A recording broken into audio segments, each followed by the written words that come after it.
Pemerintah Kota Palembang melalui Kesbangpol Kota Palembang menggelar sosialisasi peraturan bidang organisasi kemasyarakatan Kota Palembang dengan tema Kita Tingkatkan Kinerja dan Akuntabilitas Ormas sebagai mitra pemerintah dalam membangun bangsa.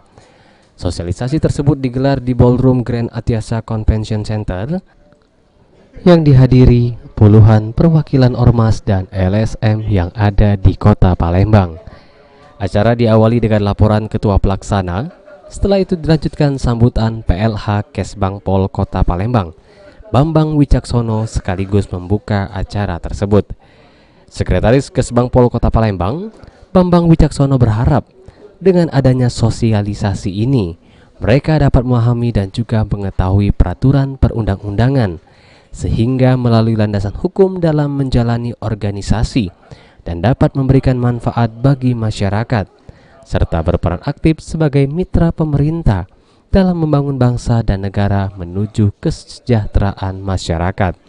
Pagi hari ini kita mengadakan sosialisasi dan pembekalan tentang organisasi kemasyarakatan berdasarkan undang-undang yang terbaru dan juga Permendagri 56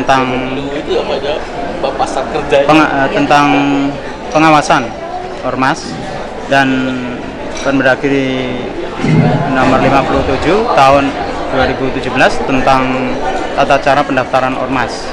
Harapannya mereka dapat memahami aturan-aturan yang sudah ditetapkan oleh pemerintah sehingga dapat menjalankan organisasi secara bertanggung jawab, secara responsif dan menghasilkan visi, misi, dan tujuan organisasi dengan baik tanpa menimbulkan gangguan dan tetap menjaga kondisivitas di dalam masyarakat. Heru Wahyudi, PAL TV.